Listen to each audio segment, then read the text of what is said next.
Hi, folks. Welcome to the Prepared Homestead. This is Travis. Thank you all for stopping by to watch. Well, yesterday's video, I made a little statement that we're at a crazy point right now. There's so much stuff going on. It's so chaotic that things could drastically change at just a moment's notice, that within hours, days, weeks, whatever, that something could happen and that things could drastically change. Well, most of you, many of you know that things have changed. In the last 12, 14, 16 hours or so, things have drastically kind of, potentially fallen off the cliff, if nothing else, have taken a serious turn of events. In case you're not aware of, yesterday, let me back up just a little bit to kind of get the full picture of everything. It was announced yesterday that Israel had struck inside of Beirut, Lebanon. Now, this is kind of significant because a lot of the, Iran, Turkey, different nations around that region had warned Israel that they do not touch Beirut. They're doing their thing down in southern Lebanon where Israel and Hezbollah is fighting each other, but Beirut's off limits, and that's a red line. And yesterday, Israel attacked inside of Beirut, assassinating the number 2 person for Hezbollah. And some other people, some children and other people were injured, according to news reports. Well, it was announced last night on the news that someone, I'll get to that in just a second, but someone has assassinated the number 1 person, the top dog for Hamas, who just happened to be visiting Tehran, Iran, in celebration of their inauguration of their new president. This is the top guy. Some of you know about him. He's a billionaire. And I'm not trying to play him up good or anything like that. Just this guy was there as a guest of Iran, celebrating their new president being inaugurated, and he was taken out. News reports are saying that also his grandchildren were killed in this action, and maybe a few others. Confirmation on some things are still a little fuzzy. But many news outlets are reporting that it was some type of missile strike. Where that came from is still unknown. Everyone at this point seems to be pointing the finger at Israel.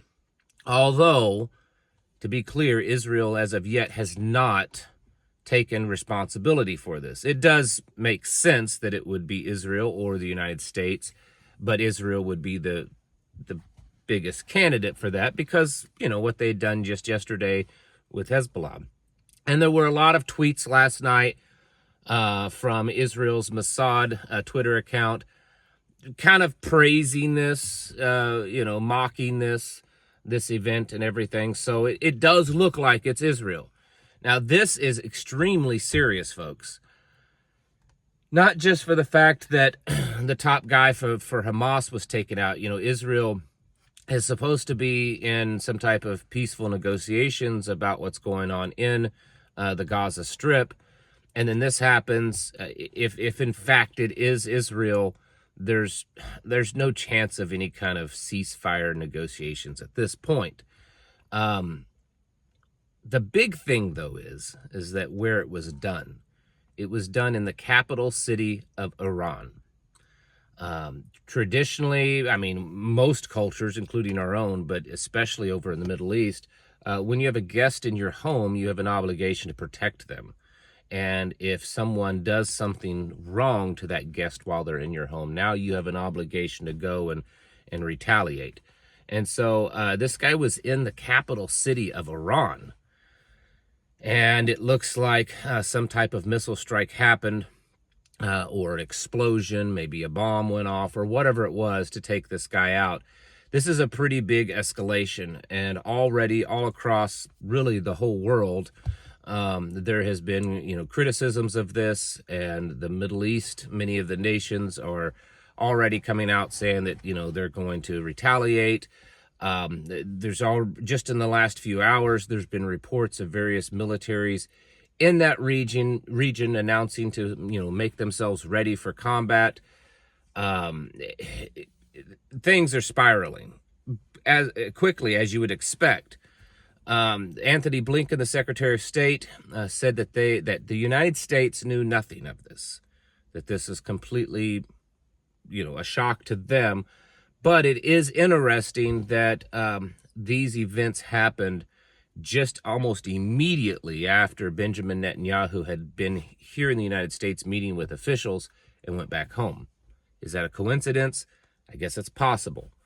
Other world leaders are in shock, they're saying. They're absolutely in shock. They said they just can't believe that this happened, that Israel would do this, or that, how it played out. Again, Israel has not taken responsibility for this, and I've not seen anything to absolutely conclusively prove that Israel did this, but they are the likely candidate for this type of action. Iran has raised the red flag, which in their culture is the flag of revenge, and they said that there will be bloodshed over this. I think that at the very least right now we're looking at a regional Middle Eastern war. And that's bad enough, because saying that it's a regional war makes it sound like that only the nations that live in that area are going to be involved in it. But you and I know that that's not the case. Already there's U.S. troops in the area and U.S. naval ships that have been moving closer and closer to the area. And if this becomes a much bigger regional war, the United States is going to get involved in this one way or the other, whether we're sending stuff there or we're sending troops there. And more than likely, troops will be sent in. And then at that point, it could easily become a more broader global world war. You also have to take into account that this is just making Israel have even more enemies. And you start to kind of wonder of where in the timeline of biblical prophecies are we? Because it talks about in the last days of how the whole world comes against Israel.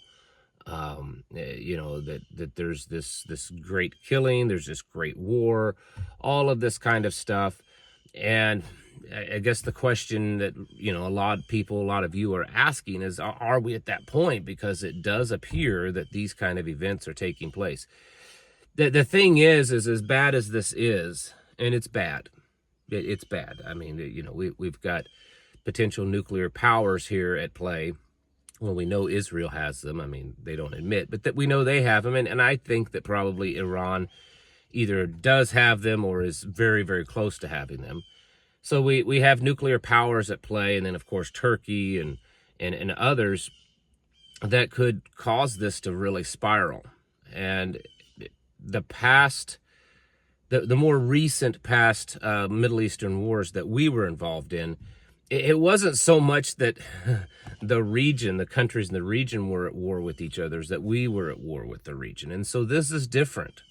This is the people in that area, the various nations are at war with each other. Just yesterday, if I'm correct, I hope I am, I believe I am. Just yesterday, Israel bombed Lebanon, Syria, Iraq, Iran, and then, of course, did some attacks inside of Palestine. So the 5 countries that Israel attacked basically within a 24, 36-hour period. So, yeah. There's a lot of things. I mean, it's not the only thing. I mean, there's still Venezuela going on. There's all kinds of riots and violent attacks and deaths happening in England. There's video of what looks to be hundreds and hundreds of North African North African migrants. I guess they're illegals, armed with knives and machetes and stuff, attacking people. England just looks like a complete lost cause at this point. I mean, they look like they've just completely fallen apart into a third world nation. Of course, stuff still going on in France, partly due to the Olympics there. Things are they're just crazy at this point. It's not as crazy here in the United States, at least when it comes to the violent level of things. It's just as crazy when it comes to just crazy stuff, chaotic stuff, deviant, perverted, evil, satanic stuff. That's what's happening here in the United States. We haven't gotten quite to the point of the mass violence that you're seeing in the Middle East. I mean, crime is up. That's definitely for sure. Crime, drug abuse, mental insanity, all that kind of stuff is increased here in the United States. But it's like we're a little bit behind the rest of the world because they're all out knifing each other and blowing each other up and dropping bombs on each other. So, when will it happen here in the United States? Eventually. The bigger point is that we're seeing a major escalation here. And I think this does play into the whole election. As much as Biden and Kamala try to, either be somewhat neutral, not that they are, but the appearance of somewhat neutral when it comes to Israel, Hamas. They're supporting Israel, but they're supporting Hamas, kind of thing. I think in the end, it's definitely clear that they want a war and that Israel would be supported. And so here we are. We could easily be hours or days away from a massive war in the Middle East. If Israel did this for certain, and like I said, it all has all the hallmarks, especially being that, they had just done it in Beirut, Lebanon. It has all the hallmarks of Israel. But if Israel did do this, that they have to be really ready for a big war. And I'm not saying that Israel can't handle it. I know how most of you feel about that they can take it on. But it's different.